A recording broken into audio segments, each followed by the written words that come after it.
everybody, and welcome along to round number 4 of the PSGL PSF1 Championship. This is season number 33, and we head to the Red Bull Ring in Spielberg for the Austrian Grand Prix. I was trying to think of a pun there, but I couldn't think of one. But anyway, on to the stream. My name is Jessful, and joining me as per usual after our break week, we have Aiden Carter. Aiden, how you doing?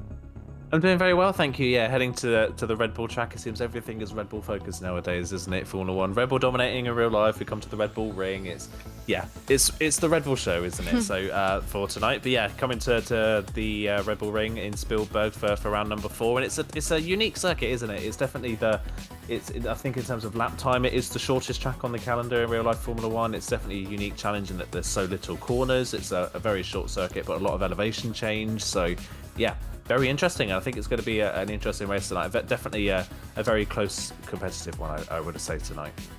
Yeah, even though it's one of the shortest tracks on the calendar, it doesn't mean it's one of the easiest. It can be difficult sometimes to get your lap right, and it can be one of the closest qualifyings yet. But let's talk about what happened 2 weeks ago, because it seemed a long time away now since we last raced. It was around, I can't remember, oh yes, Paul Ricard for the French Grand Prix, and we saw a different winner. It wasn't Max. Max struggled. We'll talk about Max in just a second. But Fabi took his first PSGL top tier win with his teammate in P2, and they worked together to get that victory. We thought they were going to fight for the win, but we had an interview with them, and they were in the party making sure that Fabi would take the victory. And that was very, very great to see that teammates get on well. But imagine what will happen if it was to fight for the championship. But at the moment, it's a great harmony between the two teammates, especially Fabi and Marcados. Yeah, really good harmony for them last time out. The race did play a little bit into their hands in the early phases of the race with a little bit of carnage early on, but they really worked together. Oh my god, what is that? I'm spitting them out. Together well. There we go. As two teammates in Paul Ricard, they did a really good job together. They managed to lead from the front, and yeah, never really looked under any threat of losing those positions. So really strong result from them last time out, and of course that puts them right at the front as well in the Constructors' Championship, which I'm sure we'll touch on very soon. But yeah, I think a lot of people were maybe potentially a bit surprised to see Marcados kind of move aside and let Fabi win the race. I think especially you've got to say out of the two of them, Marcados is probably the front runner in that team in terms of a fight for a championship, but it was only round 3. There's still 7 rounds to go after that. There was plenty of time left in the championship for Marcados to still make it up, and of course even we don't know what's going to happen for the rest of the season. Fabi may throw himself in his hat in the ring as a potential championship contender as well. So either way, for both of them, it was a win-win situation, and it's brought the championship much closer.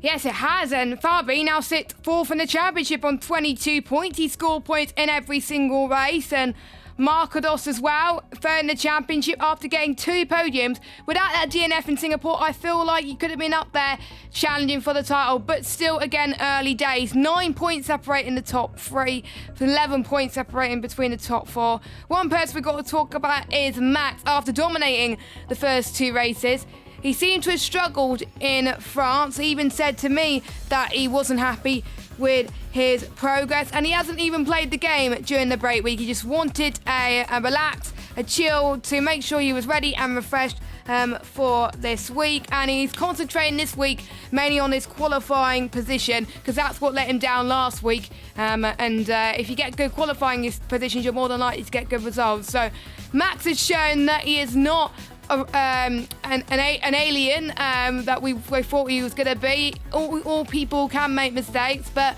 hopefully for him it was just a one-off race a few weeks ago, and he can solidify his place at the top of the championship. But we still have a lot of people close near him at the top, so for Max, he's got to put his foot down again. He can't just rely on the first 2 races to help him this season. Yeah, he definitely can't. He can't afford to have another race like he just did previously at Paul Ricard, like you mentioned. Qualifying for him wasn't that bad, but it wasn't up to the same standard like we saw, of course, in the first 2 rounds of the championship. But yeah, an incident early on in the race, of course, with Aurelian. They were fighting for, I think, position 4 at that point in the race, so they were still quite high up there. Those two obviously had a coming together as well, and that was, I believe, the fault of that one was put on Max for that incident as well. So yeah, kind of a difficult one last time out for Max, not what we were used to seeing, obviously, after dominating the first 2 rounds like you mentioned. So he'll hope that week's break has kind of reset things. It's probably come at a good time, that week break. He can work on, he can just take a week off, relax, not focus on anything, come back the next week and be just as strong as he was in the first 2 rounds. But we could say that about a lot of drivers. There could be a lot of drivers that have used this break week well. They've maybe done a lot of practice in the break week and they could come back fighting in this part of the championship. So there's definitely a lot of people to keep an eye on. Of course, we've still got those in the championship fight right at the front. Nando's kind of snuck in there all of a sudden, currently second in the championship, 8 points off the lead with 2 third places in Singapore and Paul Ricard. He's not really featured as a strong driver, you've got to say, in terms of being at the front of the field or showing huge amounts of pace, but he's been incredibly consistent to start the season. He could come in with a bit more pace. Aurelian's showing great pace as well, even if the results don't quite show it. So there's a lot of people there that could improve big time. I think another one to keep an eye on, I think tonight definitely, is going to be Marlon, to see if he's made any more progress pace-wise, of course, since he moved over to, I believe, having a full rig. So he obviously had that great result in Singapore, but other than that great result in Singapore, Marlon's really struggled for outright speed. So he may be one that's used this break week to try and improve. Yes, we've got a full grid, which is great to see. Before we head to qualifying, let's have a quick look at the track. It is 4.3 kilometers long, 10 corners, making it the shortest lap on the F1 calendar, 3 DRS zones, and plenty of battles to go with it. So without further ado, let's head into qualifying. Let's look at the weather. It's quite dry at the moment, but you never know around this track. So this track was first known as the Austria ring, measured just under 6 kilometers. And there was a lot of high-speed corners, a lot of elevation changes, as you were saying. There was an accident back in 1975, which prompted an addition of a chicane to slow speeds on the fast section of the circuit. And then there was another change to the layout back in 1997. The A1 ring, it was called, which I first knew about. I was 3 when that was born, and that's when a lot of wins happened for Mika Hakkinen and Michael Schumacher. 7 Austrian Grand Prix under that name. And then back in 2014, we go to the Red Bull ring that we know and love, and it is still the same. It's easily known for track limits, obviously. So we got Tom, who was the first man to set a lap time, 1 minute 4.2. And we got Harry, who just come across the line, 104.1. There's certain drivers we will discuss before we went on air. A few drivers still yet to score, the likes of Rick, Harry, Rowan, Louis, Jensen, and quite a few reserves as well. A few drivers only getting a few handle of points, for Kongan and her own, and these drivers will really need to set it up, as Marlon just come across the time in Spain with a 104.1. So already times are coming thick and fast. Maybe this could be the track where people have been practicing the most, because it's a driver favourite, a lot of overtakes, but there could be quite a lot of mistakes. And it is a track, just like we've seen in the last few seasons, where it can bring out some safety cars. Yeah, it's definitely it's a difficult circuit, isn't it? Because the track is so short in terms of lap time. We've seen so many times how close qualifying is. It's actually fairly unlikely you're going to see a split in a DRS train here. You do tend to see a DRS train from first all the way down to 20th, barring any sort of incidents in the opening part of the race. So it is very close, and you've got to say, on a track that's actually quite easy to overtake, this was probably one of the tracks on this calendar where track position is the most important. It is really important to be at the front of the train, because as we know, for many a previous F1 game, in a DRS train, it is difficult to overtake, barring any mistakes from other drivers. So that's definitely going to be something that's weighing on some of these drivers' mind, is trying to get to the front of the field in qualifying as quickly as they possibly can, and hoping that that benefits them later on in the race. So yeah, it's going to be a close one. It could be down to hundredths, if not thousandths of a second potentially, as to who gets where on the grid at the moment. And yeah, Marlon off to a great start in this session, currently fastest after the first ones. Just trying to see if anybody else is on a run. Markados, I think, potentially is on a lap now. Yeah, Markados is on a lap now, so he's gone out a little bit later than everybody else. But the good thing about Australia, of course, is Austria, of course, is that because the track is so short, if you do make a mistake on one of your runs, there is just enough time to get 4 runs in around this track. So if you've got the softer compound of tyres, you can do 4 runs if you do make a mistake on one of them. He's past turn 3 of Schlossgold, and now he's getting towards turn number 4, the corner where the infamous Hamilton-Albon incident, or Sergio Perez and George Russell came together there as well. Past turn 5, then in towards turn 6. You can't really call turn 5 a corner, but that's what it is on the F1 side of things. Heading towards turn 7 as well. He was purple in sector 1. He was not purple in sector 2. He's going downhill towards turn 8 and 9. The stewards are keeping an eye on the track limits around this corner today to see if people are not exploiting it in any way. Markados up to the line. Can he get himself into provisional pole position? Nope, he cannot, but he's not that far behind, actually. P2 for the Mercedes driver. We got Stefano's going past turn 6 now, going down the hill in towards turn 7 as well. Stefano, well, there's two Stefanos in this league. The one that we're talking about, Facecam, P8, he didn't score in Spain, but he scored in the other races. His best result was in Singapore. Both of the Aston Martin scored well in Singapore. As Stefano, he goes up to the line with the DRS wide open. Very, very quick on the DRS. That's gave him a bit of time. Only 8th fastest. Top 17, who set lap time at the moment, separated by just under 6/10 because he's always on a run as well. Everyone is going out again. So like you were saying, it's not going to be that long before we see Carl out on circuit just to find the best possible lap time. And I've just seen the chat, Aiden, the YouTube chat, for what's going to happen in the race. So I can see why people are going out straight away, because they're not going to use much soft tyres.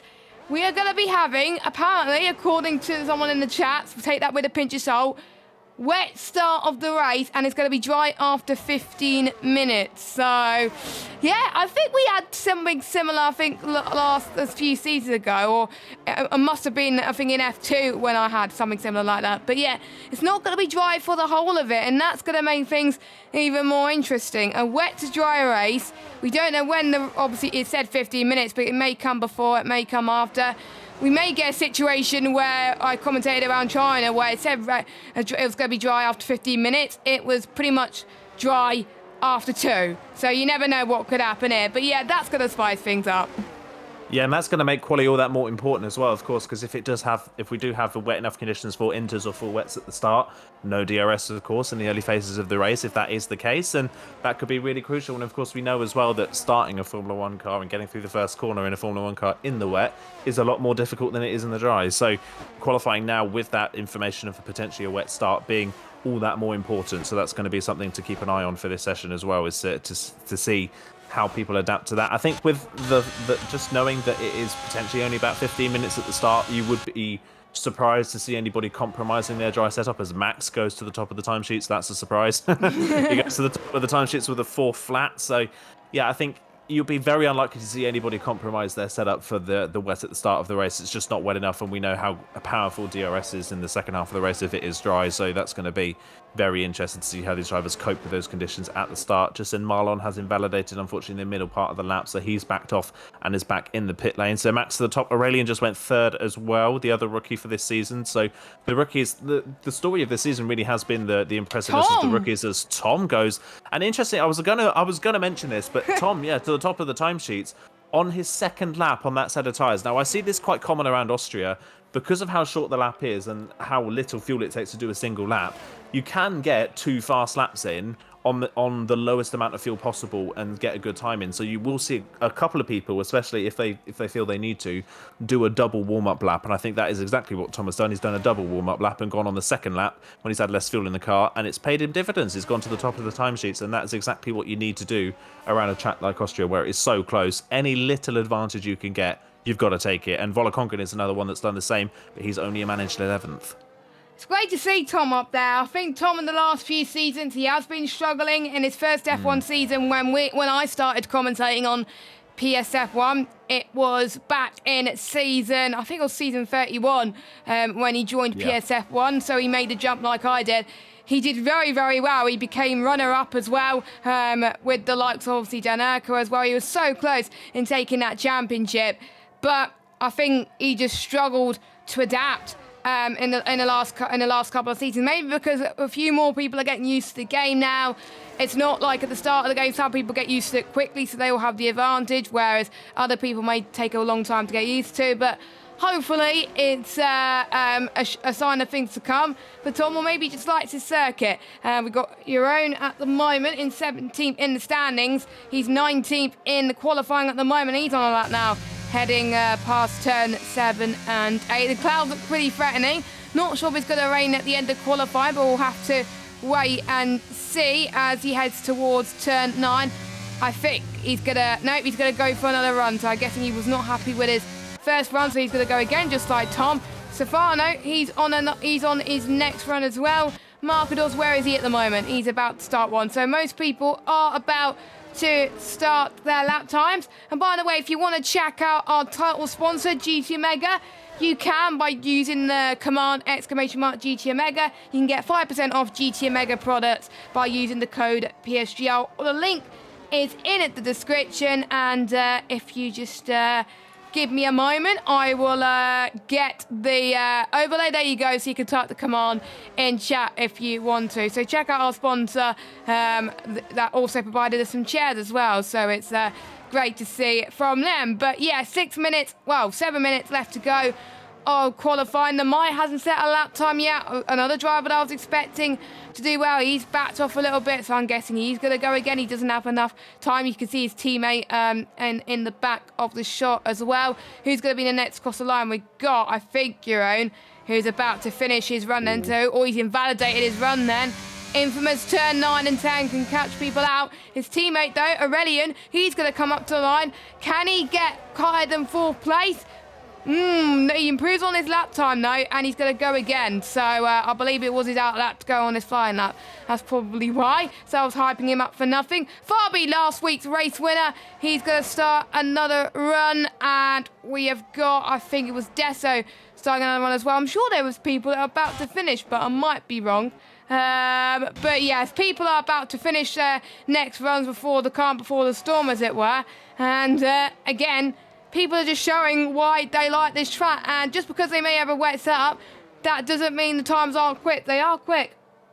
Yeah, they are definitely quick times at the moment. I was just on board with Marcadors. He did the double warm-up lap and went for a second run, but it was a good first sector for him, a 15.9 in the first sector, but unfortunately did one thing that you kind of see a lot around this track. You see a lot of people braking over the curb. As there's our first driver into the 1 minute 3s. It's Rowan all of a sudden from kind of nowhere in the session. He manages to get a 103.9, so a good lap there from Rowan. Rowan really needs a good result today. He's DNF'd all 3 of the first 3 races. It's been a really rocky start to the season, unfortunately, for him and for AlphaTauri as a team, so he'll be hoping for an upturn in performance today, and that is a great way to start it. But yeah, as I was saying with Marcadors, we see a lot around this track, especially people braking with the middle of the car over their curb on the outside. We see it into turn 3, we see it into turn 1, we see it into turn 4, and we see it into turn 6. Quite a lot of people braking on the curb.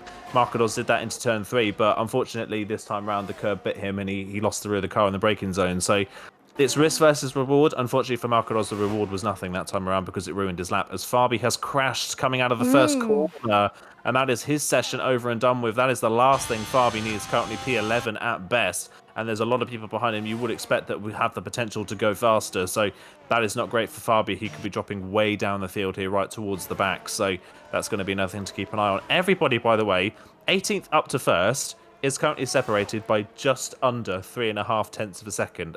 1st to 18th. The only outliers at the moment are Nemanja and Jeroen, and Nemanja and Jeroen haven't really got fully representative times on the board yet. So that just goes to show Austria is always incredibly close, but today especially, that is ridiculously close for 18 drivers.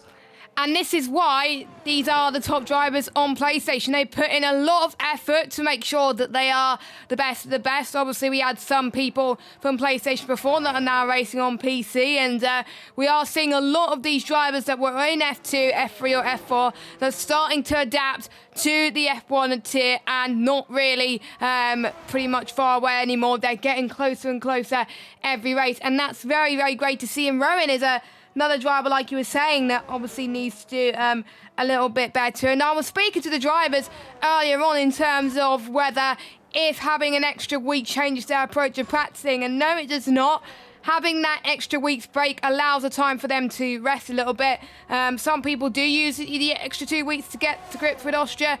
Some people don't. They like this track and they feel like they can get to their normal schedule and practice very, very well as well. So, yes, we got to see what these drivers can do towards the wet period, and when it gets dry, and they got obviously think about the strategy. Jeroen wants many points as possible going into this race. Marlon is hoping his bad luck doesn't continue today. He's hoping he can still meet his goals. A solid points finish for Austria will be happy for him. He did get a podium in Singapore, where he finished second. Didn't do quite well in France, however. Point again, because Marcadors thinks that the quali will be tight. Marcadors is currently 9th and he's about a 10th off pole. So That's how close it is at the moment. And don't forget, obviously, there's a few drivers out of position due to the fact they may have new equipment. They may have not raced in the game for a very long time, so we'll see what they can do, of course. So it's now time for you guys to put your opinions in the chat. Let us know who you think is going to be getting a pole position here today. And 3 temps separating between first and 18th, like he said. It can be anyone. Just one small mistake, and you could be near the back of the grid. That's how close it's going to be. You never know, Namaya or Hiroon could get pole position. Or we could see a surprise. Will we see more people into the 1 minute freeze like Rowan? But as the track gets even grippier and obviously quicker as the session goes on, I'm expecting more people to go in into the 103s. As Harry, Aiden is the first person to set a time lap for the final part of the session. Yeah, he's the first person to start their final run. He's a little bit wide at turn 1 though, and is straight away invalidated. The good thing though, he has got enough time to back off and get to the line in time for a second run, so that could be a blessing in disguise for him. So we'll see who's behind him on the road. It's one of the Aston Martins. Stefano, who's going to be the first one potentially complete a lap, and he is up by half a tenth in the first sector. Only half a tenth up, but that is pretty much bang on the fastest first sector we've seen so far for Stefano. Going to show again how close this field is, and one person that's going to prove, I think, unfortunately, if what you mentioned about having how one mistake can cost you big time is Fabi. Fabi's currently 11th, but the gap between 11th and 17th is 600ths of a second. So if anybody from 17th up can find 600ths of a second, which sounds pretty easy, they'll knock Fabi down a place. So that is going to show how quickly people could fall. And Stefano has backed off. So I think Stefano may be another one who's backing off, making sure they go on their second run on that set of tyres and maybe use a little bit less fuel. So I think the next driver along on a lap potentially is our current pole sitter, Rowan, if I'm not mistaken. And he is slightly up on his time, so he's going to head through the final corner now. We'll see what Rowan can do. Can he extend his time at the top of the timesheets and go further onto pole? Wow. He can by 5,000ths of a second. He lost a little bit in the final sector, but he does extend his time, and he has got just enough time if he wants to go for another run. Wow, 5,000 of a second, and he can go again as Markados. That's the time that you were talking about for him. 1 minute 3.986, purple in the final set. He was purple everywhere. We got a Haas that's up to the line as well, who's about to start that. We have someone who just had a bit of a spin and wasn't sure who that was. That was Max. So Max is not going to have time, I think, to say a competitive run because the checker flag has dropped already and just come across the line in... it's Frankie spun as well. So both Alphas having a bit of a mare at this moment in time. Your own, unfortunately, has invalidated. Nando up to the line, unfortunately, has invalidated. A lot of people seem to be invalidating their runs for the final part of qualifying. Bolaconga just going through turn 3. Marlon's getting into the pits at the moment. Max, like we were saying, is not going to improve. We've got McLaren up to the line in P8. That was Stefano. We've got Rona just coming into the pit, so he's not going to be able to improve. Unfortunately, Harry, he's coming towards the final corner now. He's another one who invalidated on his first run. Can he do well on his second run? P3 for him. That's an impressive time. Tom, who was top of the standings earlier on, he's top of the standings now. 1 minute 3.925. Has Markados got something left in the plate? The answer to that is no. Namaya up to the line. He is only 19th at the moment. Rick, he's going in into the pit lane. So it's just Markados, but he doesn't seem to be improving. He's in the pit. So Tom, the man who struggled the last couple of seasons, has got his first pole position of the season. Is this a sign of things to come? Could we see a third different race winner? Tom is back, Aiden. Yeah, he's definitely back. That's the first time we've really seen Tom at the front of the field, really, on this F1 2022 cycle. We struggled so much with this game comparatively with what he managed to do in season 31. So yeah, it's great to see him at the front.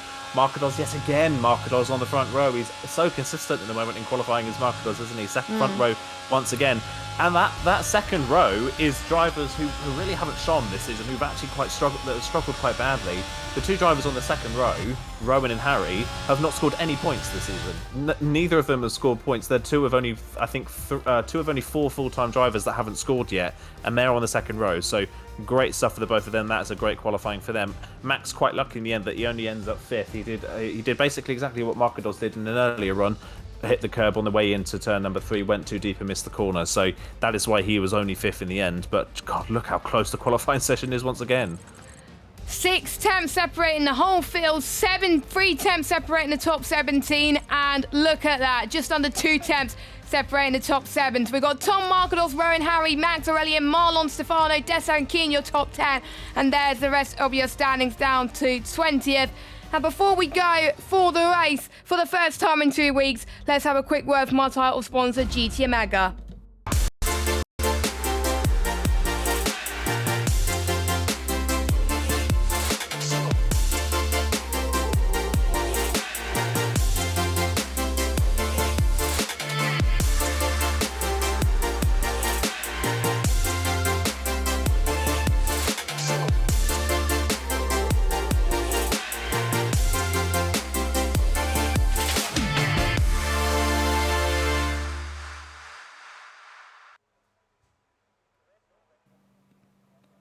Hello everybody and welcome along back to PSGL PSF1, and the heavens have opened. It is starting off wet in the Red Bull ring, the Austria ring, the A1 ring, as anyone would like to call it. You can call it however you want tonight. And it's a familiar face on pole, but hasn't had pole in a long time. It is Shizou Tom that is occupying the top spot here today in qualifying, with Markados lining up on the front row, with 2 unlikely contenders, Rowan and Harry, doing well as well. There's certain drivers you don't expect to be scoring points, going to be mixing up with the big guns. It is going to shake up the order a little bit, but how are people going to be like in terms of the wet conditions? According to the chat, it's meant to dry up in 15 minutes. So it's not going to be rain for very long, but we'll have to wait and see.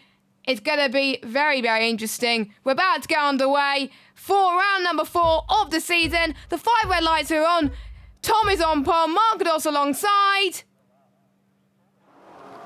And we are underway. Stefano's got a drive-through penalty for jumping to start. An equal start from both Tom and Markados. Turn 1 is going to be very, very tricky in these wet conditions, but Tom manages it perfectly. A few drives have gone off the circuit already. Marlon's gone off a little bit to avoid the trap. Be careful with an unsafe redraw, and they all go up the hill. Heading towards turn 2. One of the Ferraris is off. Luckily, it's not Tom. It is Jensen that's gone off as well. The conditions are very, very tricky, and already we got a VSC.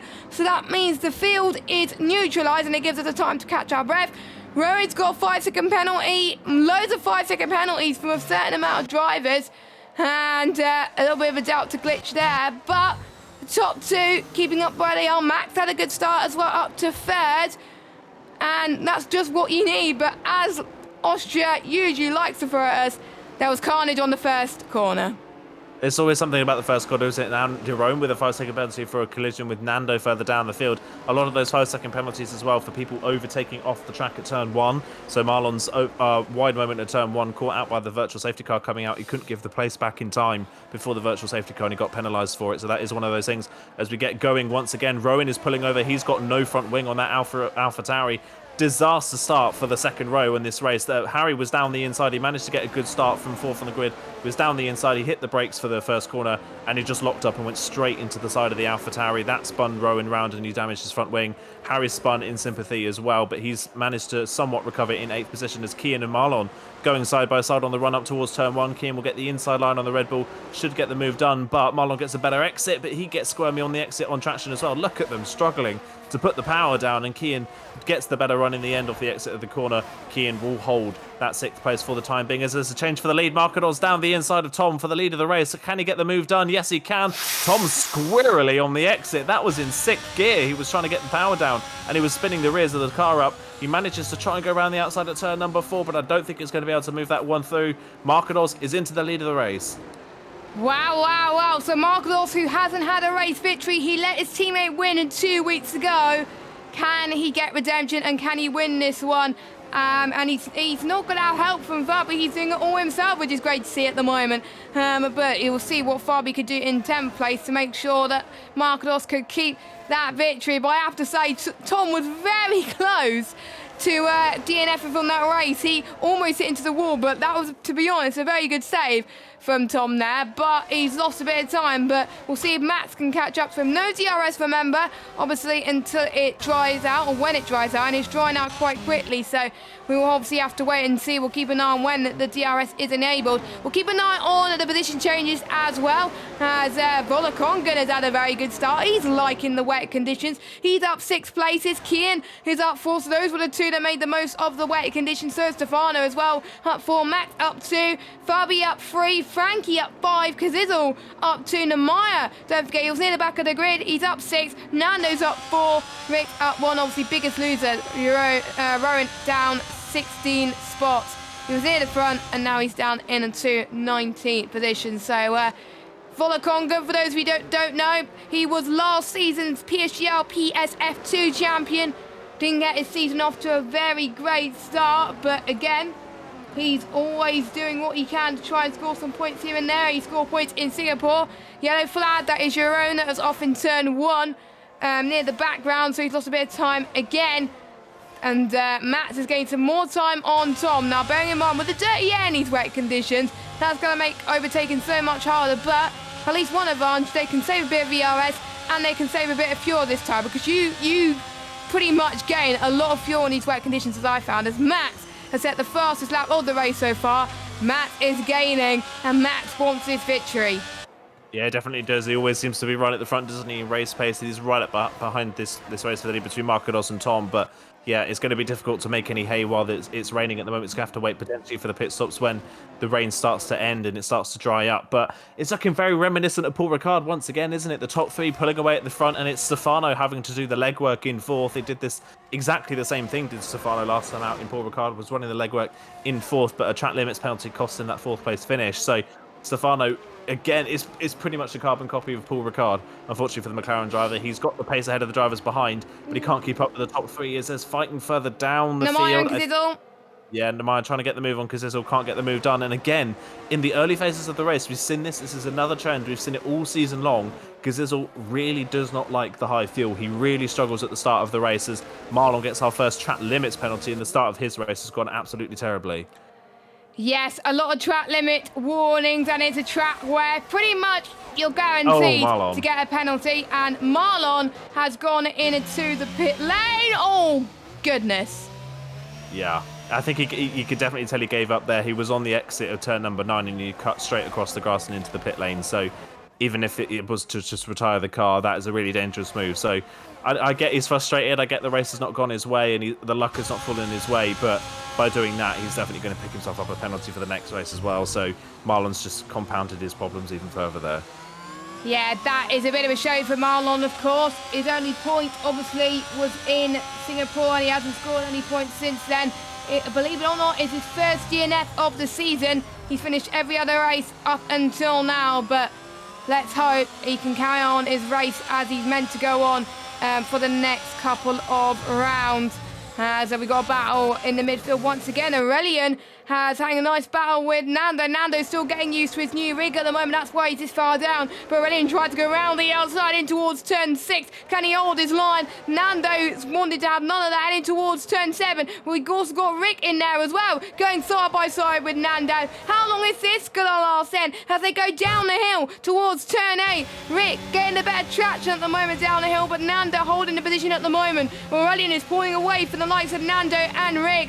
So Aurelian is probably going to be very happy that he can try and catch up to the back of Kazizzle. The rain is hardly existent at the moment.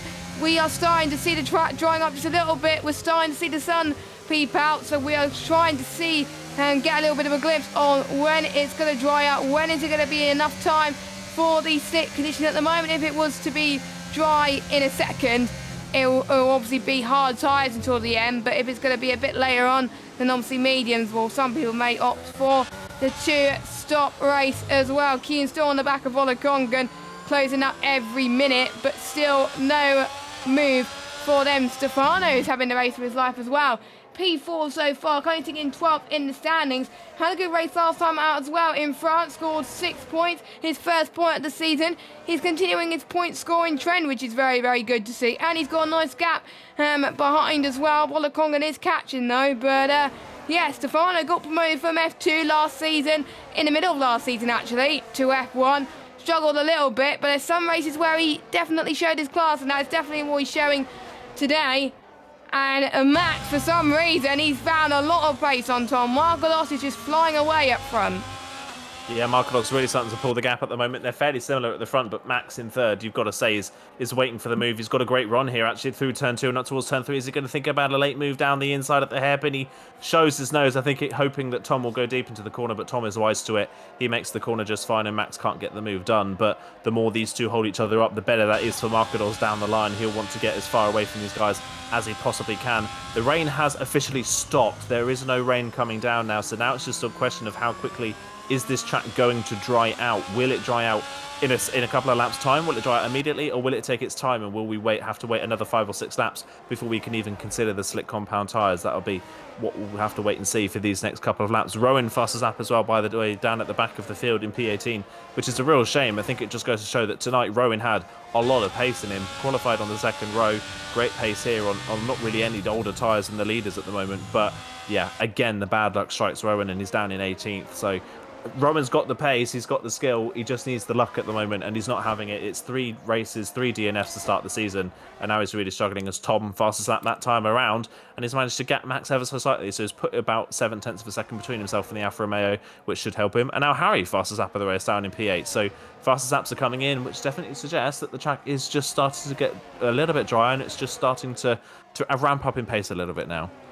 Yes, indeed. I think if it gets faster and faster, we know it's going to ramp up pretty quickly for drivers. Stefano setting the fastest lap as well. And you can tell that Tom is pushing to close up to Markelos, but Max is pushing even more as well. And it's going to be like a Constantino effect as well. And that's going to be very, very exciting. Now, we know who's been good in the wet, but there may be people that are much better in the dry. The ones near the back are still within that train. So if they feel like they can overtake more in the dry, then we can possibly see some very more close battles. And it may come down to who has the best strategy in the pits. There may be people that might go for a bold strategy and it may not work out, and they may lose tons of time in the dry because they're cooling in the wet conditions. So they've got to time it absolutely right. They have to realise when they come into the pits, they'll know it's the right decision. They can't regret every single moment of it, because if they do regret it, that's when they will start to be near the back of the grid, because that's how close the field is. Jensen obviously struggling a little bit, Rowan is struggling a bit, and so is Jeroen as well. But for everybody else, one small mistake in the pits, but when they come in terms of timing, could ruin their chance of getting some points, or even a podium, or even a win for some cases as well, as Markelos is definitely showing that he wants to win this one, because as soon as Tom tries to close up again, Markelos sets a lap which is quicker than him. So there we go. So Markelos is picking up the pace a little bit. So we'll see what these top 3 can do. They're very class of their own at the moment, but I think the midfield is going to be even closer as well. You can see some dry patches on the circuit. Not a lot though. There's still a bit of spray coming out of the car, so it's definitely not time for dry. There's not one of those lobbies where it dries up very quickly in an instant, unfortunately, so it's going to take quite a bit. But we may see, I think, people near the back take these risks as well. You don't want to be near the front taking the risk. Tom is pushing fastest lap. As you can see, he's starting to get purple sector 2 right now. As I'm looking at the briefing notes, by the way, in terms of the stewards being keeping an eye on in terms of the pit lane entry. And they must keep to the right, the solid right line, separating the pit entry and the track, which is a yellow arrow in the briefing document. Crossing this line with a 4 tyre or more is prohibited, and they are allowed to go over the solid white on the right-hand side of the pit entry line, which leads up to the pit entrance. And then once a driver's committed to that entry, they're not allowed to rejoin the track. So yeah, we may see people keeping an eye on that. We will always keep an eye on that, of course. Obviously, we won't know who is pitted and when, but yeah, it is quite a tough pit entry. That's why the stewards obviously have put that in place in the briefing. They must keep to the right of the solid right line, and pretty much that's it really, otherwise they will get penalised. Yeah, I think it's a smart move. You've got to try and show your intention really for that pit lane entry because it is on the exit of a blind corner. You can't go into that full speed and then have to slam on the brakes to get into the pit lane because you could cause an incident. So you've got to show your intention before you go into the corner that you're coming in, just to let everybody know. It's a rule in real life. It's a rule on many other tracks that we use as well. So not a surprise to see it here once again. As the top three keep kind of fluctuating in pace, don't they? Markados seems to put a gap on Tom. Tom then takes a couple of tenths out of it and drops Max in the process, and then Max starts to build the pace back up and closes back in again. So they're all fairly even on pace at the moment. I think it just depends on who has the cleaner lap of the lot. One thing to note though, this will definitely come in more in handy when it is dry. Tom has used a lot more ERS than the two around him. Markados has about 50%, Max has about 70%, Tom's down at 15, so Tom has used a lot more ERS than the two around him. That could be of note potentially when it goes dry, that he's maybe pushing a little bit harder than Markados and Max are to stay at the front of the field. So that's one thing to note when we do come in for our stops. Another thing to note as well, I've been running on board with him. Kian's been stuck behind Volokongan for pretty much this entirety of this wet stint. And one thing I have noticed, unfortunately, is there's potentially a bit of contact, I think, further down. But Kian's all over the back of Volokongan trying to get a move done. But Kian is nowhere near fast enough in a straight line to get the move done on Volokongan. Volokongan can pretty much pull away in a straight line without using his ERS. So that suggests to me that potentially Kian has slightly sacrificed that setup for some pace at the start. It's benefited him so far. He's currently running 6th. But when he drops down, when it just starts to get wet, he could potentially drop down the field. Volokongan's coming in. Volokongan's coming in. So is Stefano. Stefano is also into the pit lane. So 4th and 5th are the first ones to bite the bullet at the front of the field for a set of slicks before anyone at the back has as well. I don't know. I feel like this is maybe a little bit too early. The gap in pace between the slicks and the intermediates isn't as big as it has been in previous games. So I don't know. I think this is a bit of a risk. Volokongan, I'm not surprised, has gone for the mediums. In these conditions, the mediums are going to be a lot faster than the hards. So if you can get the mediums to the end, I think right now the mediums are the better choice, especially for initial grip conditions. But we'll see what Stefano does. In fact, the best thing for Stefano is that the other Stefano on a set of Inters is right behind him. So this will be a good judge to see how the performance is. Yeah, it has dried out. It has dried out. Now it's all about tyre temperature warm-up and how quickly they can get the tyres up to temperature. So the ones that just pitted are going to gain so much time than people on the Inters. They timed it absolutely perfectly. And we did say that they got to bite the bullet, they got to take the gamble and know when the time is right. Volokongan, Stefano, Deso, Nemaya, Rick, Jensen and Rowan have timed it just right. And yeah, DRS enabled then. So the ones near the front, they got to make sure they time this absolutely perfectly. Tom's in, Max in, everyone's got to come in. You've got to have that double stat, unfortunately, otherwise you're going to lose so much time to people on the drives. Let's keep an eye on Stefano, actually, as he's going towards turn 8 now, and see if he gains time in the pits, obviously. So going into the final corner he goes. Where is our race leader, Markados? He's going towards turn 1. Well, because everyone else was so far further back, it didn't matter when he pitted, he would come out in front anyway. So Markados on the mediums, Tom on the hards with Max, Stefano and Kian. It's pretty much the same order as it is before.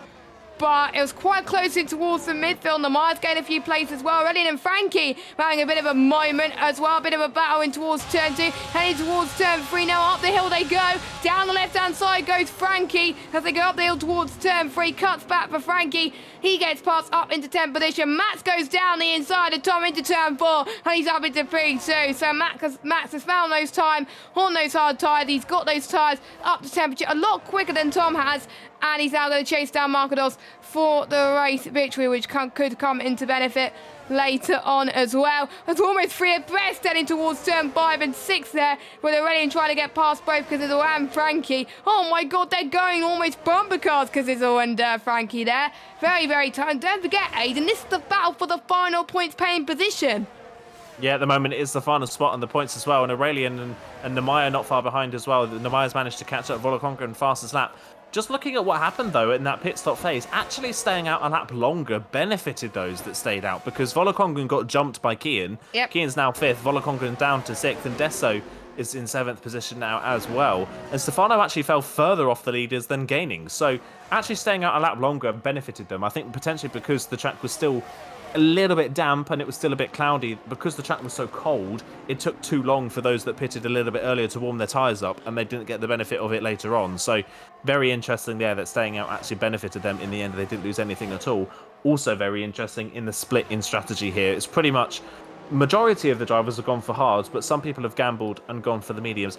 I'm honestly very surprised that Markados has gambled for the medium compound tyres. I think Markados had enough of a gap at the front, got a yellow flag. That is Roan in the pit lane. Unfortunately, that has retired, our second retirement from the race.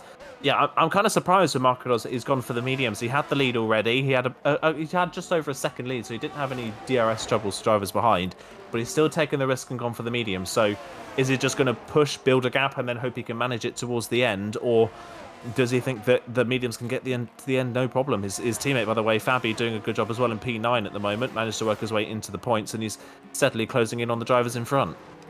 Yes, mediums last 20 laps around this circuit, so realistically it can last from now, but don't forget, obviously, the tyres have a little bit less heat, obviously, at the start of the dry period. It's obviously not that optimal at the start, so they could last a little bit longer.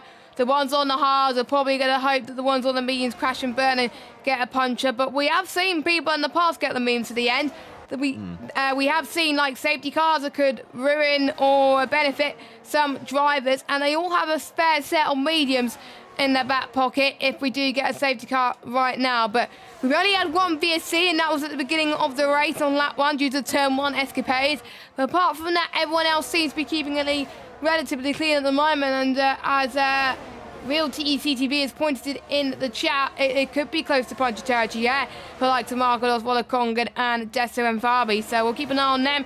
Same with Namaya as well. This could be Max's race to lose, but he's got a 2.8 gap. We've got to keep an eye on the gap between the top two to see if they can close in on Markados. If we know they close in on Markados, we know that Markados is in trouble. But bearing in mind, we had a similar situation in Singapore. We had the mediums versus the hard situation, and the hards fared better, and we saw people on the hards get on podium positions. I think we can see the same here as Kieran's got past Stefano down the inside of turn 3, as Kieran is now up to 4th, so he's gained 2 places in the last few laps, which is very, very great to see. Oh, it's Real Tech. I do apologise. I'm rubbish at pronouncing names. I do apologise. That's why I would like to ask. Because we got the two, we got the Alpine versus the Williams going side by side now through 5 and 6. We got Namaya on the left, Aurelian on the right. Aurelian and Namaya obviously scoring some points this season. Aurelian ahead in the championship, and Aurelian is behind on the road at the moment.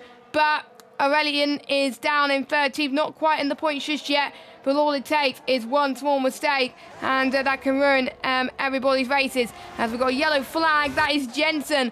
That has gone off and had a bit of a spin. He's lost a bit of his end player. One of he's lost a bit of his front wing as well. Yes, he's lost his front wing. So he is definitely struggling. Another driver that has yet to score points this season and could end up with another DNF if he is not careful. Oh, VSC. Yeah, VSC for debris on the track there for Jensen, and yeah, Jensen's woeful time on F122 continues, doesn't it? It's just not working, this game, unfortunately.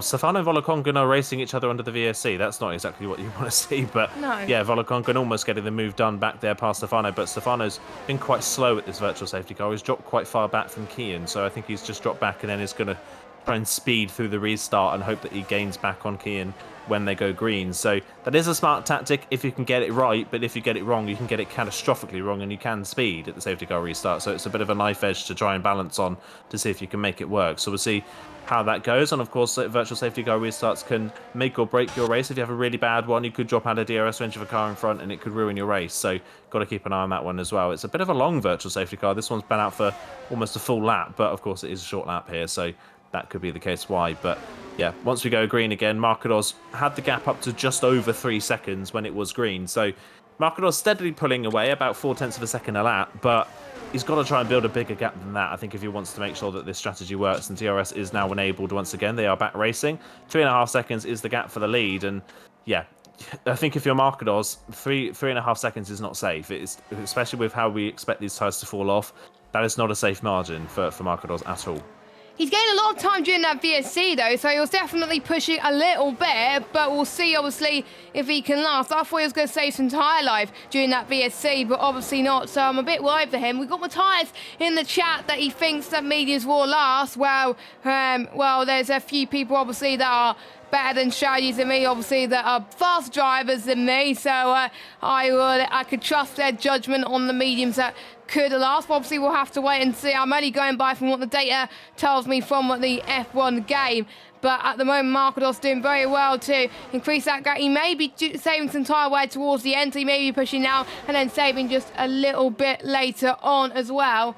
And there's a nice point in the chat as well that they think Max and Tom must work together to catch up to Markados. Well, they're both in different constructors, they're both in different esports teams, but they can't afford to squabble like this. They can't afford to keep going down the inside of each other and go for moves, because that will allow Markados to increase the gap even more. And if these two catch up, it may be too late. So Max and Tom have just got to find a way to close up to Markados, and once they've done that, that's when they could start having a little bit of a fight for the win, and I think that's what they're doing at the moment. But you can see Tom and Max are a little bit even on pace, which is great to see. It's nice to see Tom up there where he belongs.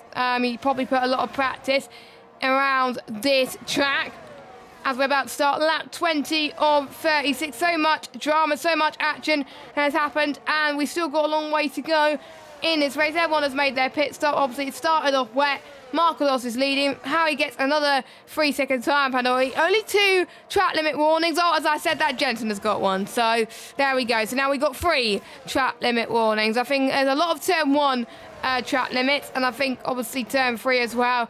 A lot of people can get caught out there. Harry suddenly has recovered to P8, so those pit stops have definitely helped him there despite those penalties. Yeah, it's definitely helped him as this pit stop phase kind of recovers some of the time he lost in the opening part of this race. Same for Fabi as well. Fabi in that virtual safety car restart managed to get himself within DRS range of this little fight in front, so that's helped him gap the likes of Frankie and get himself comfortably into the points now for Fabi. So good recovery from a poor quali, unfortunately, for last time's race winner. So steadily working his way forwards in this race. Another one as well. Volakonkan on those mediums, trying to find a way past Stefano at the moment, but he's just not close enough to get the move done. Stefano has no ERS in his back pocket either, so if Volakonkan can get close enough, he could breeze past in a straight line. He's got so much more ERS than the McLaren in front, so Volakonkan, I think, waiting for the right opportunity to just get the move done as quickly as possible, will not have to worry about a potential re-overtake, as Jensen has retired in the pit lane. So that's our 3rd pit lane retirement of the race, unfortunately. And yeah, Jensen's miserable season continues. 4 rounds in, still no points on the board for Jensen. It has been an absolute shocker this season. I mean, fair play to him for still going and still trying to get the best out of this season. But yeah, for Jensen, the last 2 seasons especially have been really rough, sadly, as there's a bit of racing further down the field. Yeah, Volakonkan gets the move done, and he's through. Yeah, easily through, so he's up into 5th place. And you can tell Stefano's not going to be close enough to fight back, because Fabi also at the same time gets the move done on Harry. Fabi, he works his way up into 8th. There we go then, so the mediums doing well at the moment, but like we were saying, how long will these mediums last remains to be seen.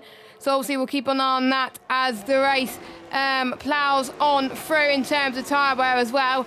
It would have been nice to know how far these tyres have gone in terms of percentage as well, but obviously we can't tell that on this game, as Markados has increased the gap to 4.7 seconds. So he doesn't care that the tyres may die towards the end. He's just loving this track at this moment in time. Kian is trying to find some time to the top 2, but could not find it, unfortunately, whereas Tom and Max, they're doing what the guys in chat are suggesting and not fighting too much. We never know, Tom could go for a move here. He's got plenty of EOS to use, so suggesting that he's not pushing too much, but he definitely can tell he's got the straight line speed, doesn't he, as he makes his way towards turn number 3 in that Ferrari. And you can see Max is not pushing either, so yeah, they're definitely trying to do all they can to try and get closing up to Markados, but to no avail, unfortunately. But this is great to see from them. Nemaya going for a move past, because he's all up to 11th position. Nemaya, a driver obviously that scored 7 points this season, will definitely want to score more. Did not score points in France, but surely he wants to redeem himself after France, of course. For him being on the mediums, though, he's got a lot of work to do. He doesn't want to lose out to the lights because he's not ready, because it could be for the fight, for the points coming up as well. So The only people not saving ERS is the likes of Wolakonga and Kian. They've been pushing. Stefano is on 6%, Dessa on 10%, and that's one thing we forgot to talk about, because obviously it's dry now.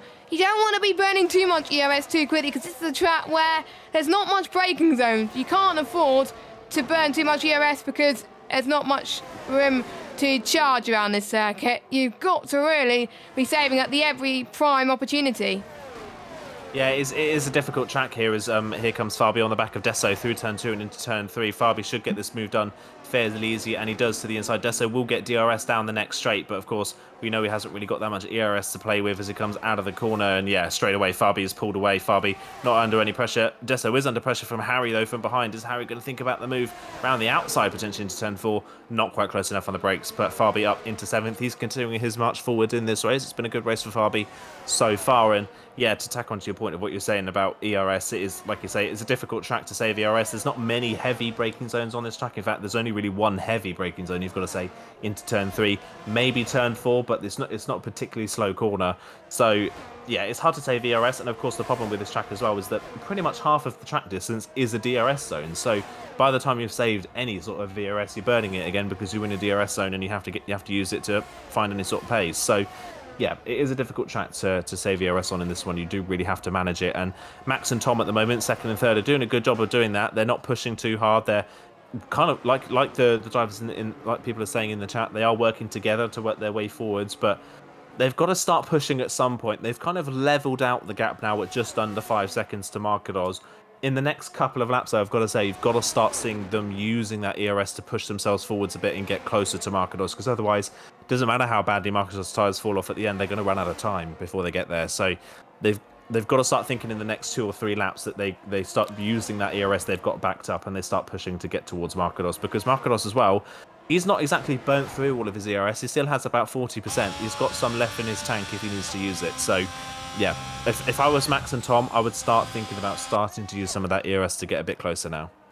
Yeah, I think you got to really. You have enough. Why not use it? Even if you're on in the straights like this, just use a bit of overtake here and now as well. That's why you really start to gain a bit of time. I think if I was Max, I think he's starting to use a bit now. There we go. It's like he's watching the stream for some reason. He's listening to what we said, even though it's like a 20-second delay, but still. But anyway, Max, he's the one in the prime position to try and close up, and if Max can't do it, Tom, who started on pole position, remember, he's not going to be too fast, so he's lost a few positions already, but surely he wants to climb a bit higher, of course. Obviously, it will be nice for him to be on the podium again. He's got a nice gap between himself and King. Yellow flag.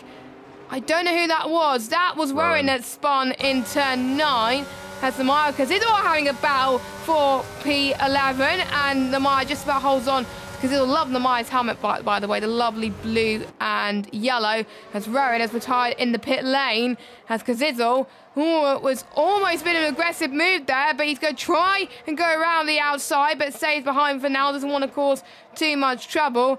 It's 4 cars in the battle for 11th spot. That, I have to say, is pretty insane. There's battles going off everywhere, not just for the lead, not just for P2 and 3, but for the likes of P11 as well. Shame it's not for the fight for the points, but Frankie at the moment has got that covered, which is great for him, but surely, again, he wanted higher, but he's 3 seconds down on Harry. But all he needs to do is gain a few more taps, and then he'll get 9th anyway, so that's probably why he's not pushing too much. We've got 11 laps to go. Has already found some time all of a sudden. All the lights, because he's been saving some ERS as well, which is great to see. So it's time for him to really pretty much push at the end of the day, as the sun is definitely beaming down on all the drivers. It must be very, very hot in this cockpit at the moment.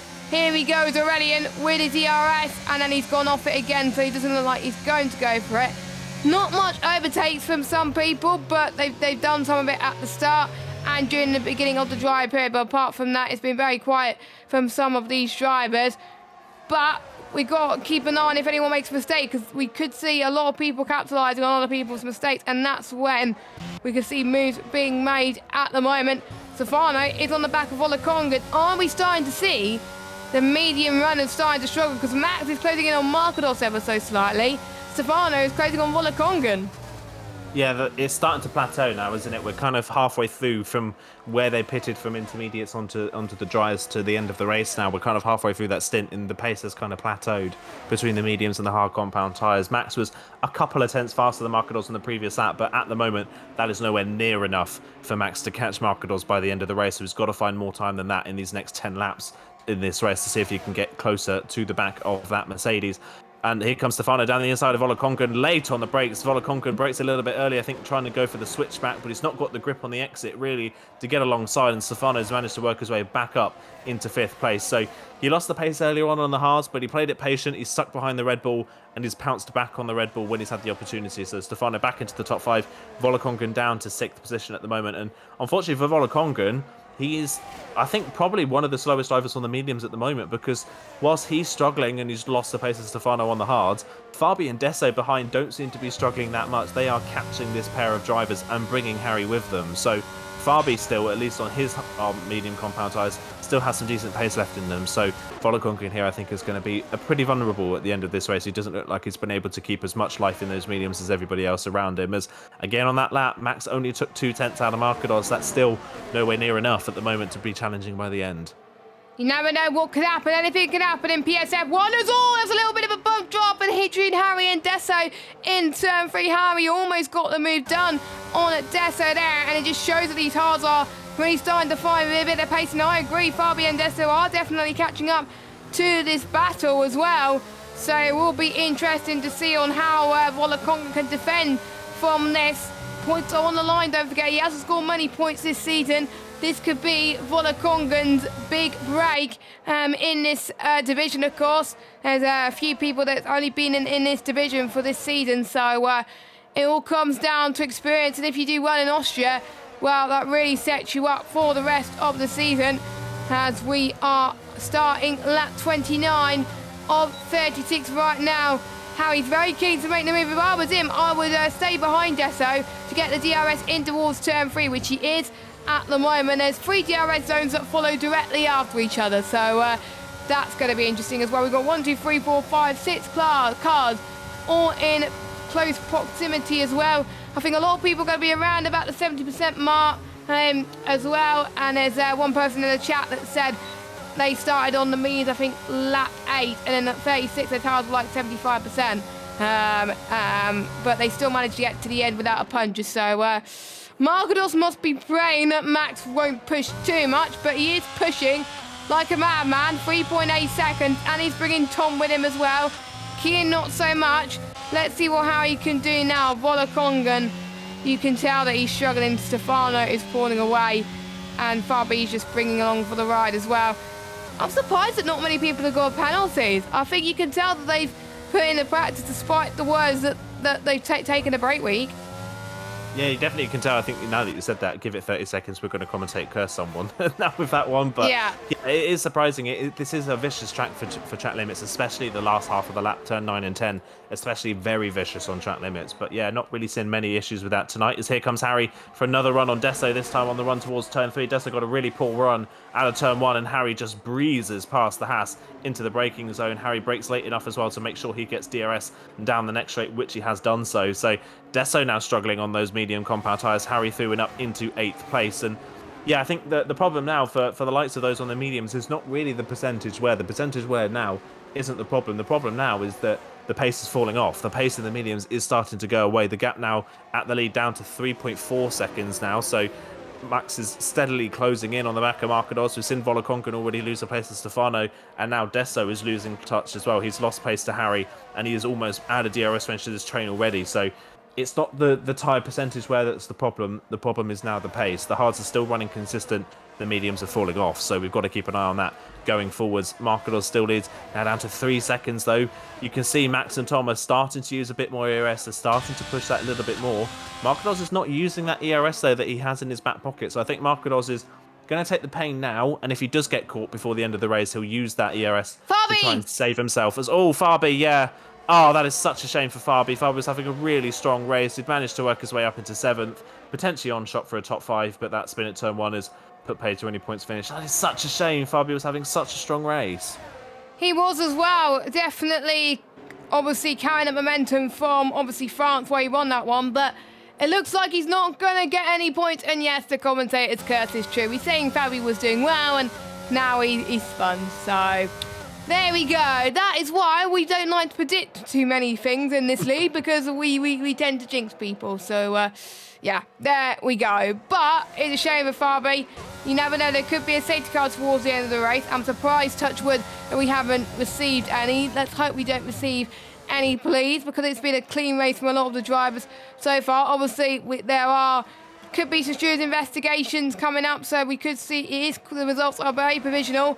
2.9 seconds between Marcos and Max, but anything can happen there. Even Tom is catching up to Max at the moment. I think this is the time where, if I was Tom, I would start pushing, because technically, realistically, this is the fight for the win. This is the fight for the win if Marcos' tyres falling off at this moment in time, and you can see that he's not attacking. He's not using that ERS to attack, so maybe they are saving their tyres as well, but those tyres can last a bit longer, so maybe Tom will be just happy with P3 because the gap's behind as well, and he knows that everyone else's tyres are falling off as well.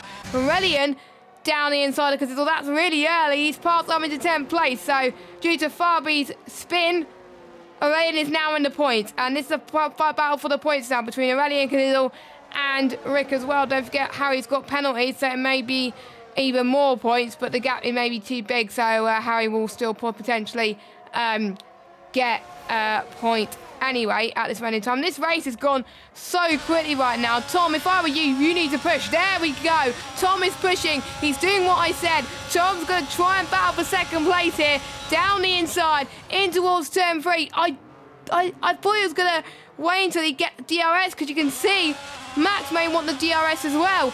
But Max is not pushing. I don't get it. Now he's going to push. No, he's not. I don't get why he's a bit further back. If I was him, I would push, because otherwise it's going to be hard to try and get that race victory. They're going to keep squabbling like that. Marcos will get the win, but 2.3 seconds now. And Max is falling away from Tom, so maybe Tom's quicker all along, because he's burned a lot of that ERS. He's down to 60% now. So can he use the pace he had in qualifying to his advantage now? Yeah, maybe Tom was the fastest driver and he was just waiting for the right moment. But again, on the last few laps, Max has only been about 3 tenths faster than Marcos. 3 laps to go when we cross the line. Tom, if he can keep 3 tenths, he could just dip into DRS range on the final lap. Fastest lap of the race for Tom as well. He could dip into DRS range on the final lap, but it's going to be difficult to make any sort of move from a second back. So Tom's got to hope that he can push like crazy in these next few laps. Marcos is starting to use that ERS, is starting to push now, trying to maintain the gap. Tom, though, with that, look at that. Tom is already down to 20%. He's burning so much ERS in a straight line to try and pull away. I think Tom here has made the right move. Tom has sat behind Max. Max has been too patient. Max has been far too patient with his ERS. He's still got 60% left. We've only got 3 laps to go. Because he's not burnt a lot of it down the straights and he's not gained enough, he's not then gained enough on Marcos, and in turn, it's still under threat from Tom, and Tom had even more in his back pocket, and Tom has used it to get past. So I think in Max's case, I think he was hoping, that Marcos' tyres fell off a bit more. They didn't, and Max has been caught from behind instead. So Max may be a bit too patient in that case. Tom is pushing like crazy. The gap is down to 1.3. It's going to be a last lap thing here, but with the pace that Tom is running at, Tom is close enough to steal this win away from Marcos. I think Marcos, I don't know how many times Marcos can take a last-minute heartbreak and lose a race and finish second, but it looks like it could be coming again. I questioned his decision at the start of the race. He had the lead. He had over a second's gap to Tom and Max. Why he went for the mediums, I think was too big of a risk in my personal opinion. And I think it might be coming back to bite him. We've got a lap and a half to go, and Tom's within DRS range. As here comes Max down the inside, really late on the brakes. Tom cuts him off. They make contact. They slide sideways. They're both sideways on the entrance of the corner. Tom does get DRS back down the straight, but that could be a saving grace for Marcos. That could be. They're out of DRS range, and that's why you can't afford to scribble like that. It's about for the win, for goodness sake. It was at the heat at the moment as well. 1.3 seconds, it may not be enough, and they may have lost a bit of time with their tyres due to the half spin that they had in turn 3. Maybe the final lap they could have gone for it, but not now. 1.1, so they are starting to close up. So maybe Marcos is just holding a little bit of hope to make sure that he gets the win, but we'll see what we could do heading towards the final lap. We've got Markados chasing down his first win in the top tier. We got Tom that's recovering to try and get pretty much get rid of his winless streak in his division and in PSGL. We got Max who's trying to get his first win since round number 2. And they're all starting to close up. This is going to get very intense. There's 1, 2, 3 cars for the battle for the win here. Who is going to be the one that takes the advantage here? Yellow flag set to 3. Aurelian is out of the race. Aurelian is out of the race. Both Tom and Max have DRS then for the final lap. It's going to be electric. You can see Tom is getting very, very, very quicker. Heading towards turn number 4. He's got to push. He's deracing at the moment. He's going to go around the outside maybe. In towards turn number 4. We got Max right behind. He's backing off. He's waiting to see trouble in shoes as Tom gets the position from Markados. Tom is leading the Grand Prix and Markados could lose another position here. Markados could lose P2 from Max, and as you can see behind, Max going to try and go down the inside in towards turn 9, getting so close in the pit lane, but Tom did the move when it counted. Tom was your pole sitter. We thought he would lose the win, but he timed it to perfection and got that moved on. Tom gets the win, but by 1/10, Markados just holds on to the second place. And for the second week in a row,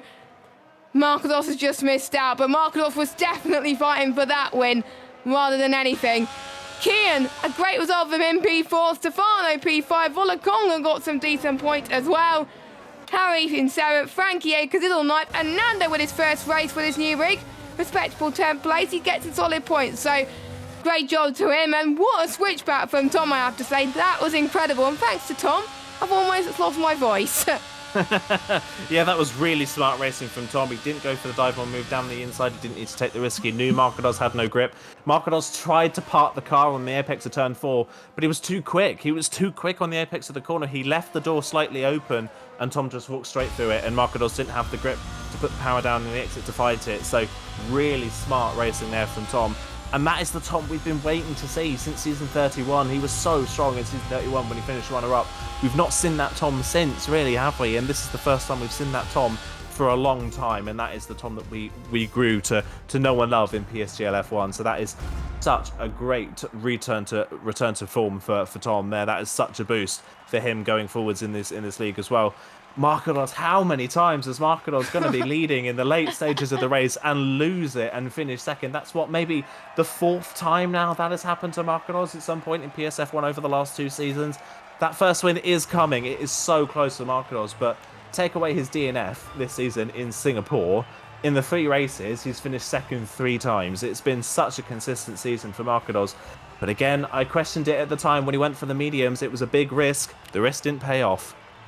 I think if he was on the hard tyres, he would have won that race. He would have won that race. But unfortunately, that risk being on the mediums did not pay off. We had other people that were on the mediums. They dropped down as well.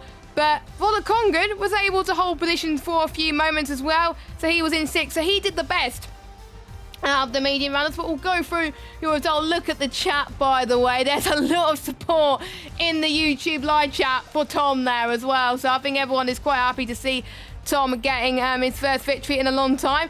We thought they hit the top 2, pretty much stayed there for the entire race. They definitely did not. They fought for it, and it was amazing. We got Tom from Markados, Max, Kian, Stefano, Volakonga, and Harry. Frankie, Kazidal, Nando, your top 10.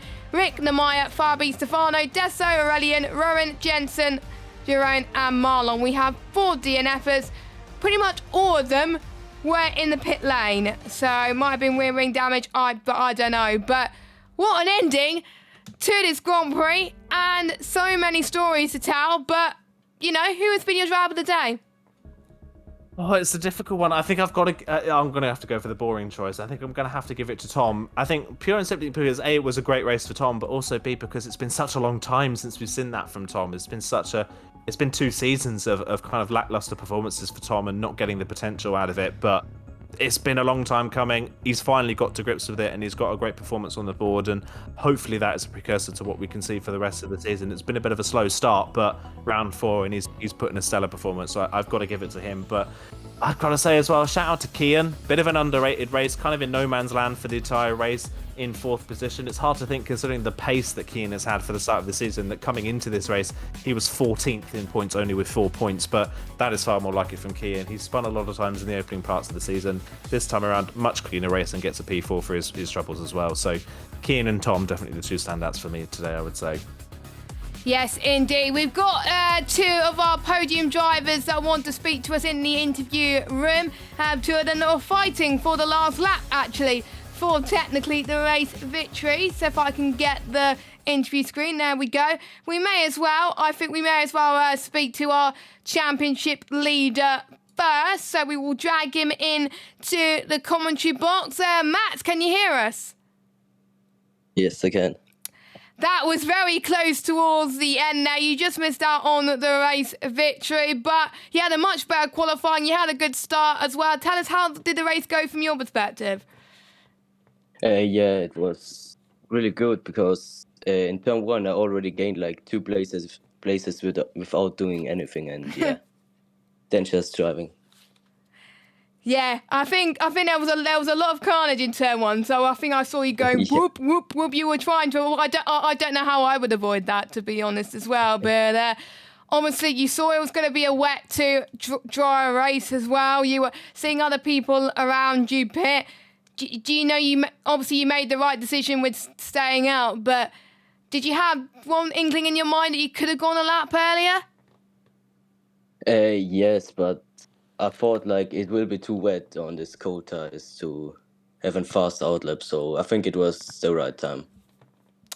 Yeah, I think a lot of drivers near you as well, and obviously you went on the hards, definitely proved to be the right tyre. The ones on the mediums there started to struggle a little bit there as well. It got a bit closer on the final lap. Luckily, both of you did not get any damage, hopefully as well. And obviously, you two were trying to save a bit of VRS towards the end, just for that moment. Is that why, knowing that Markados was on the mediums? Yeah, it was just saving till the end, and yeah. Then I let Tom go, and yeah, he had to train his battery to catch up, and yeah. Yeah, because I think in a way you were hoping that they would drain the battery so much you would close up again and maybe get the victory. But you were honestly so close. I have to say, great battle between yourself and Tom. Aidan, any questions? I guess, obviously, we saw a little bit of contact between yourself and Tom on the penultimate lap at turn 3. Without that, do you think the win was on the cards, or do you think it was still a case of potentially still fighting for second in that one? Yeah, I think it was. If I would have made the overtake work, then yes, definitely could have got the win. But yeah, it was unfortunate. Yeah, slightly unfortunate, but still a good result from you. A good bounce back as well, of course, from Paul Ricard. So good to see you back on the podium, still in the championship lead. So going into next time, I think it's Bahrain, if I'm not mistaken. Yeah, they switched it around. Yeah, they switched around. It's Bahrain. Yeah. So it's Bahrain next time out. How are you feeling about Bahrain? Is it a track you think that you can get another podium at? It's not that good for me, but if I practice for it, it should be all right. Should be all right. You said that many a time this season, and you proved us wrong. So I might not take you on face value for that one. But yeah, congratulations, great rebound from Paul Ricard, and congratulations on your 3rd podium of the season. Thank you. Okay then, so Max, our championship leader, doing very well to get into 2nd place and showing his consistency there. We may as well get in our race winner, has ended his winless streak and is now on the top step of the podium once again after getting pole position. Tom, can you hear us? Yeah. Hello. Hello, Tom. Massive congratulations. Your first win after so long. You got pole position as well. First of all, let's talk about that final few laps, because that must have been... It was good for us to watch. My voice was almost dead because of you. But how was it in the cockpit? Your heart must have been racing. Yeah, it was. I mean, I was absolutely furious after Max hit me, but, you know, I somehow kept my composure. And to be honest, as soon as I overtook him, I knew it was all or nothing. Either I do what he'd been doing, sort of. It was like half and half. He was pushing, but not pushing that much. I knew I had to either send it and go for Markados, or sit back and just defend from Max. And I just thought, sod it, I just burnt my whole battery. Finally got into DRS and I got that tap, and then his tyres were absolutely finished. And I just played it patient and got that exit on him because I knew his tyres were gone. But yeah, my legs were still shaking, so I'm surprised I got it. But that's it. I don't blame you. I have to say, that switchback, by the way, was absolutely incredible. I have to say, the support in the YouTube chat is quite crazy tonight, actually. So I think there's a lot of support for you as well. But you didn't have a great last couple of seasons, not had a good last couple of races. What do you think has changed tonight to get a good result? Because pretty much you stayed near the front for pretty much the whole race. Obviously, you lost the lead from Markados, but talk us through what has changed your mindset to go from struggling for points and struggling to finish for suddenly getting pole and getting the race victory. What do you think has helped to get that win today? Well, I mean, a couple of weeks ago after that France race, like, I don't know, like that France race was just awful, and it's obviously been a couple of weeks since then. And I've done a fair few races where I've actually done well and like got a decent quality lap in that I'm happy with. Done like a fair amount of practice that I'm happy with and getting a good like PB, so I'm confident going into the session. And then like just having a few good results back to back and enjoying the game when I'm doing that, because obviously if you get crap results, it's hard to enjoy it. And obviously I've been quite enjoying it on this track, to be honest, because yeah. Yeah, I've noticed that actually. I know you got quite good results racing around this track in other leagues as well. So yeah, it's always good when you get good results in other leagues to bring it back to this league as well. So that's great to hear as well, that you found your feet on the F1 game a little bit as well. Do you think you can carry your form over the rest of the season, or is it just a one race wonder? I mean, I'd hope it's not a one race wonder, but like 2 seasons ago, I did get one race win and thought I'd go on to get some form, but I ended up being awful. So yeah, hopefully like season 29 and 30, I won 5 and 6 races on the bounce. So hopefully, I can do that again, but I highly doubt it. Yeah.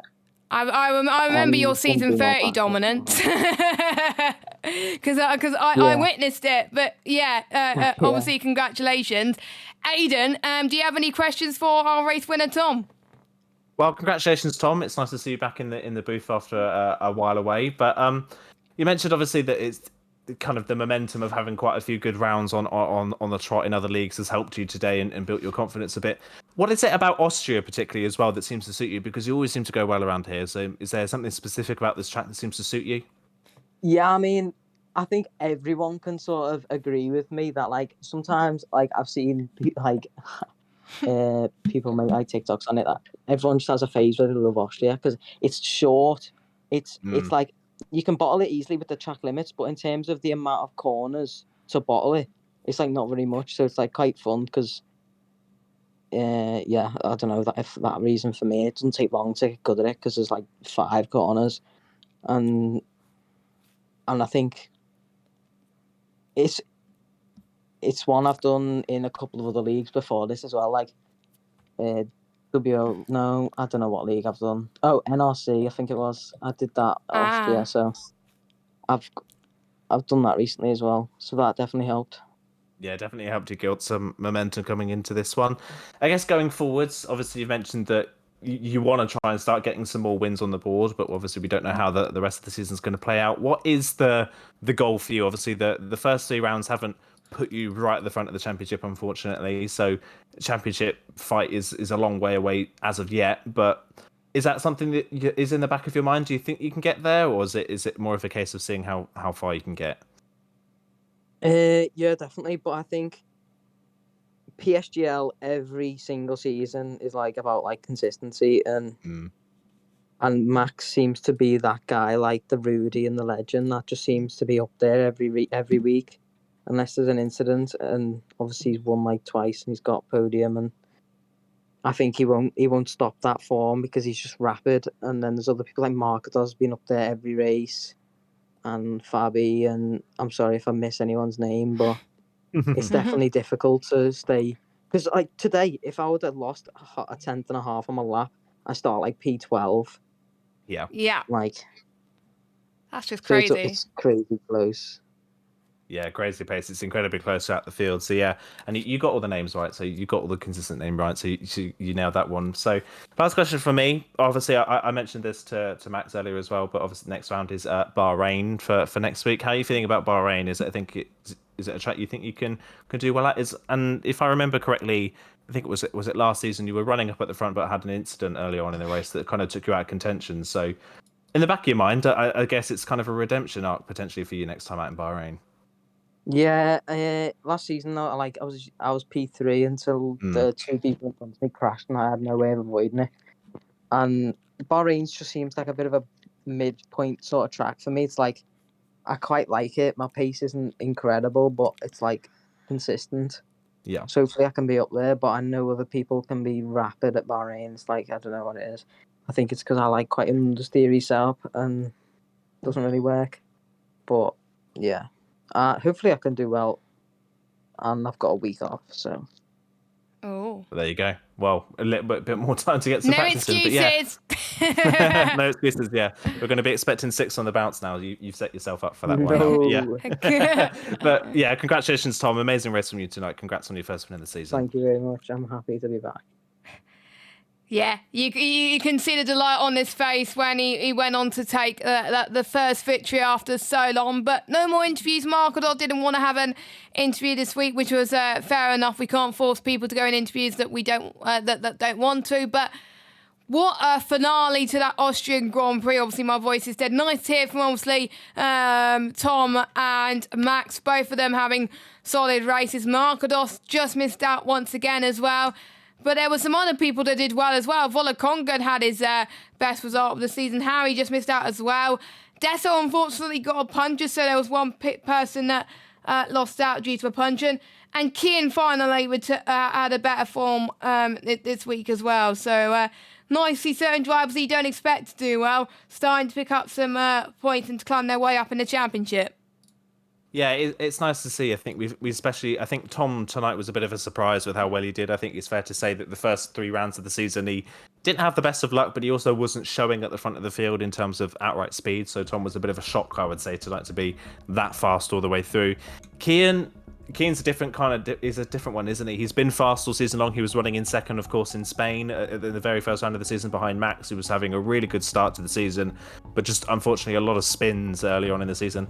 Very similar to what we saw from Marlon at the start of last season. Had all the pace of the world, but just kept spinning out of good positions and couldn't get the results. But Kian, tonight gets a 4th place. So not a great qualifying, but recovered well in the race, got 4th. It was kind of on his own. That maybe kind of benefited him that he wasn't really under any pressure and he wasn't fighting in front. So that helped. But that is, again, we talked about it with Tom. It will help build your momentum, and hopefully for Kian that will get them going forwards as well. And another one as well, Stefano, the FDR Stefano in the McLaren. Too many Stefanos at this point. But FDR Stefano, second top 5 in a row. So he's starting to build some momentum as well in the McLaren. He's starting to work his way forwards, and he's starting to establish himself as well as that lead McLaren driver, because whilst he's on the up, unfortunately Cazzizzle seems to be a little bit on the down. So yeah, it's kind of swapping and changing at the moment. A lot of the dynamics in the teams are changing, and it's sad we don't get to speak to Markados today. I think 4th time too many, unfortunately, for Markados. He's such a cheery and happy lad, isn't he? He's always happy, even if he finishes second and loses the win. I think today potentially was a step too far, sadly, to lose it on the final lap. So I think that happy-go-lucky Markados that we know has maybe had a little bit of wind taken out of him today, unfortunately. But hopefully he can bounce back, and I'm sure that first win is on the horizon. It is. But I remember in the first season 31, he was struggling to get in the points, and we doubted on whether he would actually stay in F1. But for the last few seasons, season 32, season 33, he's definitely come out of his shell. He's getting used to the game, and I feel like he's definitely proved his worth in PSF1. So yeah. I think he's definitely a championship contender now, and who would have thought I would have said that in F1 22? So that just shows that you can improve if you put the work in, and Markados has definitely put the work in. He's got a good teammate as well that can help him.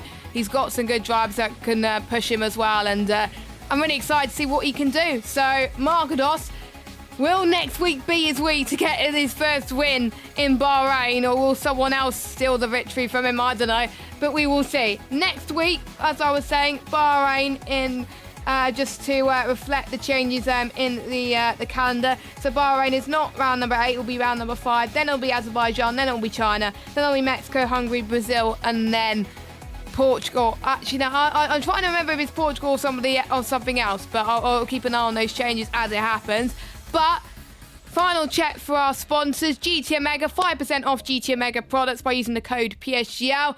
Also, make sure you check out our league at Grid Rival. Follow us on Twitter and Instagram at Premier SimGL. Make sure you join our Discord as well. Subscribe to us on YouTube and all that jazz. We're on a decent amount of subscribers now. And yeah, any final thoughts? Interesting race, really interesting race today. It was really great fun to watch as well. Austria always delivers, it's always a great one. And yeah, I think we're starting to see our top 2 in the standings now, aren't we? We're starting to see the 2 front runners in the championship in Max and Markados. Nando, unfortunately, kind of almost the wrong time to get the new rig because the pace has fallen off when he was second in the championship, sadly. So hopefully if Nando can get used to that very quickly, he could jump right back up to the front. Hopefully he can, then we can get another one in there. But at the moment, I think we've got our front 2 for the championship now after the first 4 rounds. So Max versus Markados, I think going forwards, it's going to be very interesting. I'm very excited to see as well. And if you want to see another championship go down to the wire, we got the final of PC F1 on Wednesday at 7 o'clock around Bahrain. Lucas Blakely is going to be racing in that again.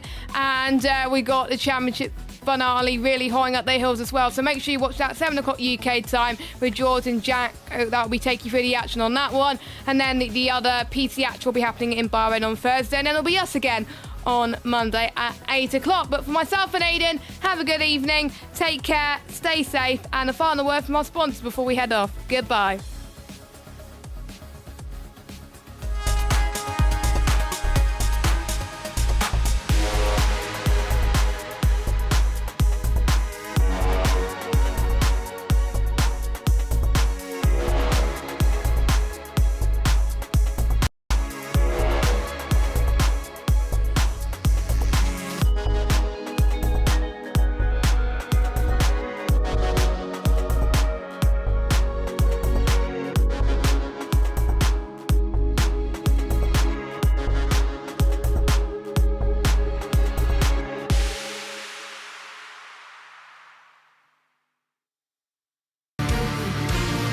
This broadcast was brought to you by GT Omega, proudly supporting PSGL.